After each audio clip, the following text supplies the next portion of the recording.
नमस्कार, मी संतोष पाठारे। या व्हिडिओद्वारे आज आपल्या समाजामध्ये माणसाने त्याच्या जिज्ञासेला कसे कुलूप बंद करून ठेवले आहे याबद्दल माझे मत आपणासमोर मांडत आहे। माझी आपणास विनंती आहे की आपण हा व्हिडिओ पूर्ण पाहावा। जिज्ञासा म्हणजे कुतूहल किंवा काहीतरी जाणून घेण्याची तीव्र इच्छा। जेव्हा एखादी व्यक्ती नव्या गोष्टी शिकण्यासाठी, अधिक माहितीसाठी, काही शोधण्यासाठी किंवा नवीन अनुभवण्यासाठी उत्सुक असते तेव्हा त्या भावनेला जिज्ञासा म्हणतात। जिज्ञासा माणसाला नवीन गोष्टी शोधायला, प्रश्न विचारायला आणि अधिक शिकायला प्रवृत्त करते। जिज्ञासा ही ज्ञानप्राप्तीची आणि सर्जनशीलतेची मूळ प्रेरणा आहे। ती विविध स्वरूपांत व्यक्त होऊ शकते। जिज्ञासा ही शिक्षणाच्या प्रक्रियेचा महत्त्वाचा घटक आहे आणि ती वैयक्तिक विकासासाठी अत्यंत आवश्यक आहे। आपण मनुष्य जेव्हा जन्माला येतो तेव्हा वेगवेगळ्या टप्प्यातून ज्येष्ठावस्थेकडे जात असतो। जसे नवजात अवस्था, बाल्यावस्था, लहान मूल, मध्य बाल्यावस्था, किशोरावस्था, तरुणपण, मध्यम वय व शेवटी ज्येष्ठावस्था। आणि या टप्प्यातून जात असताना माणसाची आपल्या सृष्टीसंबंधीची व आपल्या धर्मग्रंथातील गोष्टींची जिज्ञासा कशा प्रकारे लोप पावत गेली व कसा तो अंधश्रद्ध झाला ते आता आपण पाहूया। नवजात अवस्थेत म्हणजे जन्म ते 28 दिवस बाळाच्या शारीरिक आणि मानसिक विकासाची सुरुवात होते। बाल्यावस्थेत म्हणजेच 1 महिना ते 2 वर्ष बाळ चालायला, बोलायला आणि इतर मूलभूत क्रियाकलाप शिकते। लहान मुलांची अवस्था म्हणजे 2 ते 6 वर्षे या टप्प्यात मुलाचा समाजातील संपर्क वाढतो, भाषा विकास आणि शिक्षणाची सुरुवात होते। मध्य बालावस्थेत म्हणजे 6 ते 12 वर्षे मुलांचा शाळेतील शैक्षणिक, शारीरिक विकास आणि समाजातील सहभाग वाढतो। या अवस्थेतच मुलाची वैज्ञानिक जिज्ञासा म्हणजेच निसर्गातील किंवा विश्वातील रहस्ये जाणून घेण्याची इच्छा वाढू लागलेली असते। ते आपल्या पालकांजवळ वेगवेगळे प्रश्न विचारू लागते। जर त्याने ह्या सृष्टीबद्दल काही प्रश्न विचारले व जर पालक विवेकी व तत्वनिष्ठ असतील तर ते त्या मुलाच्या प्रश्नांना योग्य ते उत्तर देतात आणि जर ते विवेकी नसतील म्हणजेच धार्मिक असतील, मग ते सुशिक्षित असो किंवा अशिक्षित असो, ज्यांच्यावर पूर्वापार चालत आलेल्या रूढी परंपरेचा पगडा बसलेला आहे, असे पालक त्या निरागस मुलाच्या प्रश्नांना तो ज्या धर्मामध्ये जन्मलेला असतो त्या धर्माच्या धर्मग्रंथातील कथेचा संदर्भ देत त्याप्रमाणे उत्तरे देतात। जर त्या मुलाने त्या संदर्भात अजून काही प्रश्न विचारले जे तर्कनिष्ठ स्वरूपाचे असतात तेव्हा त्या प्रश्नाचे उत्तर या धार्मिक व अविवेकी पालकांकडे नसल्याने ते त्याला थातूरमातूर उत्तर देऊन गप्प करतात व असे प्रश्न विचारू नको असा दम देतात। त्यामुळे मध्य बाल्यावस्थेत त्या मुलाची जिज्ञासा ही दबली जाते व तो पालक सांगतील तसे वागू लागतो। किशोरावस्थेत म्हणजेच 12 ते 18 वर्षे या वयात मुलामध्ये शारीरिक, मानसिक आणि भावनिक बदल होतात। मुलांची सामाजिक जिज्ञासा म्हणजेच इतर लोकांचे विचार, भावना आणि संस्कृती याबद्दल जाणून घेण्याची इच्छा वाढू लागते। या वयात घरच्या मंडळींचे तसेच आजूबाजूच्या समाजातील लोकांचे वागणे याचे निरीक्षण होऊ लागल्याने त्यांच्या संगतीचा परिणाम त्याच्यावर होऊ लागतो। ज्येष्ठ लोक जे सांगतात ते बरोबरच आहे ही त्याची समजूत होऊ लागते व त्याला मध्य बाल्यावस्थेत निर्माण झालेली या सृष्टीबद्दलची जिज्ञासा हळूहळू कमी होऊ लागते।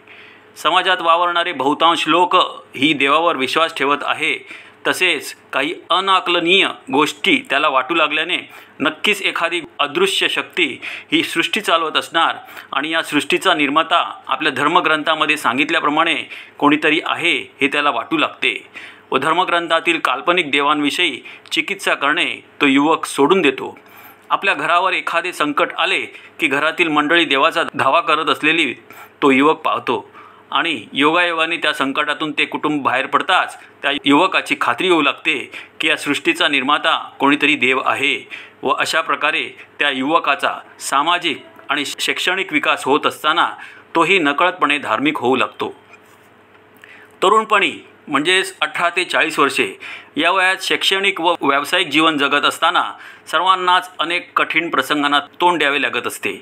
मग तो तरुण एखादे काम होण्यासाठी देवांचा आधार घेऊ लागतो व योगायोगाने ते काम पूर्ण होताच त्याचा देवावरील विश्वास वाढू लागतो. तो ज्या धर्मामध्ये जन्म घेतो त्या धर्माच्या धार्मिक कार्यामध्ये सहभागी होऊ लागतो व अशा प्रकारे मध्य बालावस्थेत निर्माण झालेली जिज्ञासा लोप पावते. आता त्याचा देवावर पूर्ण विश्वास बसलेला असतो आणि प्रत्येक अडीअडचणीमध्ये देवाकडे मागणे मागत असतो आणि त्या अडचणीतून सुटताच देवानेच आपल्याला त्यातून सोडवला असे समजू लागतो. अशा प्रकारे या वयामध्ये हा तरुण शैक्षणिक, व्यावसायिक आणि कौटुंबिक स्थिरता साधत त्याच्या पालकांनी जे त्याच्या धर्माप्रमाणे संस्कार केले असतात तेच संस्कार तो आपल्या मुलांना देऊ लागतो.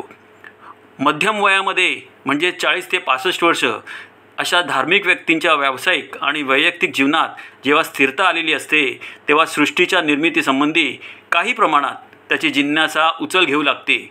परंतु आपण जर समाजामध्ये जी मान्यता आहे त्याच्या विरोधी वागलो तर लोक काय बोलतील व जर देव आपण मानला नाही तर तो आपले काहीतरी वाईट करेल या भीतीपोटी तो त्या जिज्ञासेला परत कुलूपबंद करून ठेवतो. वय वाढू लागल्याने आरोग्याच्या समस्यांचे आगमन झालेले असते. नंतर ज्येष्ठावस्थेमध्ये म्हणजेच 65 वर्ष आणि त्यापुढे आरोग्याच्या समस्या वाढलेल्या असल्यामुळे आरोग्याची काळजी घेत व धार्मिक झाल्याने देवाला शोधत तीर्थस्थळांना भेटी देत ती व्यक्ती निवृत्तीचे जीवन जगते. मी हे टप्पे सांगण्यामागील माझा उद्देश हा आहे की आपल्या प्रत्येकाकडे काही ना काही जिज्ञासा असतेच, परंतु जिज्ञासेपोटी धर्मग्रंथातील एखाद्या गोष्टीची चिकित्सा करण्याचे सोडून देऊन ती जिज्ञासा कुलूपबंद केल्याने माणूस अंधश्रद्ध होऊन पूर्णपणे धार्मिक झाला आहे. आज तुम्ही एखाद्या मध्यम वयातील धार्मिक व्यक्तीला सृष्टीच्या निर्मितीविषयी वैज्ञानिक दृष्टिकोनातून समजावू लागलात तर त्याचे असे म्हणणे असते की जिथे विज्ञान संपते तिथून अध्यात्म सुरू होते आणि धर्मग्रंथातील भाकड कथांबद्दल काही प्रश्न विचारले तर त्याचे उत्तर त्याच्याजवळ नसते, परंतु त्या गोष्टीचे समर्थन करत देव काहीही चमत्कार करू शकतात असे त्याचे म्हणणे असते. जिज्ञासेमुळे आपल्या धर्मग्रंथातील काही गोष्टीची चिकित्सा केल्यावर असंख्य प्रश्न मला पडले. त्यातील काही मोजकेच प्रश्न तुमच्यासमोर मांडत आहे.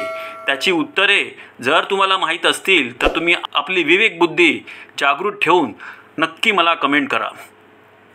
आपल्या धर्मग्रंथात असे लिहिले आहे की ब्रह्मदेवाच्या मुखातून ब्राह्मण, बाहूतून क्षत्रिय, मांडीतून वैश्य आणि पायातून शूद्र जन्माला आले.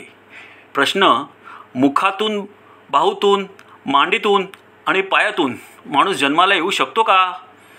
जर ब्रह्मदेवाने ही सृष्टी बनवली आहे, प्रश्न, तर ब्रह्मदेवाला जन्म कोणी दिला? जर एखाद्या अदृश्य शक्तीने ही सृष्टी बनवली आहे तर ती अदृश्य शक्ती या सृष्टीवर कशी अस्तित्वात आली? म्हणजेच त्या अदृश्य शक्तीला कोणी जन्म दिला? पार्वतीच्या मळापासून गणपतीचा जन्म झाला आहे, तर मळापासून माणसाचा जन्म होऊ शकतो का? गणपतीचे धड हे मानवी आहे व तोंड हत्तीचे आहे. मानवी शरीरावर हत्तीचे तोंड बसवता येते का? आणि हत्तीचे तोंड लावल्यावर माणसाप्रमाणे तो बोलू शकतो का? आपल्या धर्मग्रंथामध्ये मारुतीने सूर्य गिळला असे लिहिले आहे. प्रश्न, आपल्याच धर्मग्रंथामध्ये सूर्याला देव म्हटले आहे, मग देवाला गिळू शकतो का?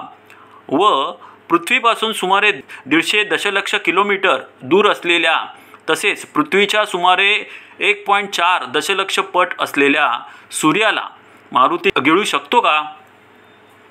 आपल्या धर्मग्रंथामध्ये प्राणी आणि पक्षी रामाशी संभाषण करतात.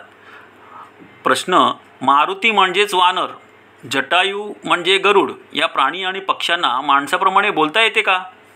आपल्या धर्मग्रंथानुसार श्रीकृष्णाचा जन्म रात्री 12 वाजता झाला आहे. घड्याळाचा शोध पीटर हेनलेनने इसवी सन 1505 लावला. मग श्रीकृष्णाच्या जन्मावेळी कोणी वेळ सांगितली? 5000 वर्षापूर्वी पूर्ण जगाची लोकसंख्या करोडोच्या आसपास होती. बुद्ध आणि महावीर यांच्या काळी भारताची लोकसंख्या 1 करोडच्या आसपास होती आणि आपल्या हिंदू धर्मग्रंथाप्रमाणे कुरुक्षेत्राच्या मैदानामध्ये 1 अरब लोक मरण पावले. प्रश्न, मग हे अतिरिक्त लोक कोण होते? प्रश्न, पाप करून गंगेमध्ये आंघोळ केल्यावर माणसाने केलेले सर्व पाप नष्ट होऊ शकते का? अशा प्रकारे असंख्य प्रश्न अनेक जिज्ञासू लोकांना पडतात आणि त्यामुळेच अशा लोकांना धर्म आणि नीती याचा अर्थ कळतो आणि ते विवेकशील बनतात। विवेक हा वैचारिक प्रयत्नाने निर्माण करावा लागतो, परंतु आपल्या समाजातील बहुतांश लोकांनी जिज्ञासेला कुलूप बंद करून ठेवल्यामुळे त्यांना वैचारिक आधुनिकतेचा स्पर्शही झालेला नाही आणि पूर्वापार चालत आलेल्या रूढीला चिकटून राहिल्यामुळे त्या रूढी परंपरांचे रूपांतर एका सवयींमध्ये झालेले आहे व अशा सवयींमुळे धार्मिकता निर्माण होत असते। या सृष्टीची निर्मिती ही भौतिकशास्त्राच्या नियमांमुळे झाली आहे व ह्या सृष्टीवरील जीवांची निर्मिती ही एक प्राकृतिक परिवर्तनवादी प्रक्रियेतून झालेली आहे। मी या अगोदरच या सृष्टीच्या निर्मितीविषयी 2 व्हिडिओ बनवले आहेत। त्याचप्रकारे या सृष्टीवर निरनिराळ्या भाषा व धर्म कसे व कधी निर्माण झाले आहे याचाही एक व्हिडिओ बनवला आहे। जर ते व्हिडिओ आपण पाहिले नसतील तर ते अवश्य पहा। या सृष्टीवर एखादी गोष्ट जेव्हा अविवेकी माणसाला अनाकलनीय वाटते तेव्हा तो त्या गोष्टीला अध्यात्माचे रूप देऊन मोकळा होतो, कारण त्याचे असे म्हणणे असते की जिथे विज्ञान संपते तिथून अध्यात्म सुरू होते। त्याच वेळेला विवेकशील माणूस ती गोष्ट जी अविवेकी माणसाला अनाकलनीय वाटते त्या गोष्टीची चिकित्सा करतो। ते असे का आहे याचा शोध घेण्याचा तो प्रयत्न करतो, त्यासाठी विज्ञानाचा आधार घेतो आणि त्यातूनच त्याला त्या गोष्टीचे आकलन होते जी गोष्ट अविवेकी माणसाला अनाकलनीय वाटते, कारण विज्ञान हे कधीच न संपणारे आहे। जोपर्यंत विज्ञानाने प्रगती केली नव्हती तोपर्यंत आपण मानवाने या सृष्टीच्या निर्मितीचे गूढ उकलण्याचा प्रयत्न केला। आपल्या ऋषीमुनींनीही तशा प्रकारे शोध घेण्याचा प्रयत्न केला। माणसाने आचरण व नीती कशी ठेवावी या उद्देशाने धर्मग्रंथ लिहिले गेले आहेत। इसवी सन पूर्व 1500 ते इसवी सन पूर्व 1200 या कालावधीत वेद लिहिले गेले। इसवी सन पूर्व 500 ते इसवी सन पूर्व 200 या कालावधीत रामायण, महाभारत, भगवद्गीता वगैरे लिहिले गेले। हे सर्व धर्मग्रंथ कोणत्याही देवाने लिहिलेले नाही, ही सर्व मिथकं आहेत, परंतु काही धूर्त लोकांनी या मिथकांच्या आधारावर देव बनवले, आपली श्रेष्ठता बनवली व आपल्या उदरनिर्वाहाचे साधन बनवले आहे। हजारो वर्षांपूर्वीही चार्वाक गौतम बुद्धांनीही हेच सांगितले होते की या सृष्टीवर कोणताही देव अस्तित्वात नाही। महात्मा फुलेंनीही हेच सांगितले आहे की काही धूर्त लोकांनी स्वतःच्या स्वार्थासाठी काल्पनिक देव निर्माण केले आहेत। माझी ही या व्हिडिओमार्फत आपणास हीच विनंती आहे की ज्या लोकांनी आपल्या जिज्ञासेला कुलूपबंद केले आहे त्यांनी ती जिज्ञासा खुली करून आपल्या धर्मग्रंथातील भाकड कथांची चिकित्सा करावी। आपली वैचारिक पातळी वाढवून वैज्ञानिक दृष्टिकोन ठेवून आपल्या धर्मग्रंथातील गोष्टींना कोणताही प्रबळ आधार आहे का हे तपासावे। हे जेव्हा तुम्ही कराल तेव्हा तुम्हालाही या सर्व गोष्टींच्या तोतांडांविषयी खात्री होईल व खऱ्या अर्थाने तुम्हीही विवेकशील बनाल। जेव्हा तुम्ही स्वतः विवेकशील बनाल तेव्हा तुमची नवीन पिढी जी लहान मुलाच्या अवस्थेतून किशोरावस्थेत जात असेल व ती त्याच्या जिज्ञासेपोटी काही प्रश्न तुम्हाला विचारेल तेव्हा तुम्ही तुमच्या विवेकवादाने व तर्कशीलतेने योग्य ते उत्तर देऊ शकाल, कारण ती पिढी ज्या अवस्थेतून जात असते त्या अवस्थेत त्या मुलाला देव, आत्मा, भूत ज्या मानवाने बनवलेल्या काल्पनिक संकल्पना आहेत या बाबतीत काहीच माहीत नसते आणि ते मूल त्याचे पालक जे सांगतात त्याच्यावरच विश्वास ठेवून मार्गक्रमण करत असते।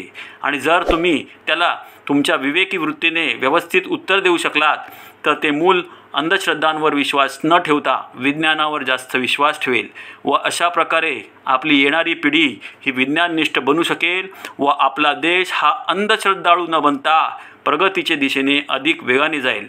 जर आपल्याला हा व्हिडिओ आवडला तर व्हिडिओला लाईक, शेअर आणि सबस्क्राईब करायला विसरू नका। धन्यवाद।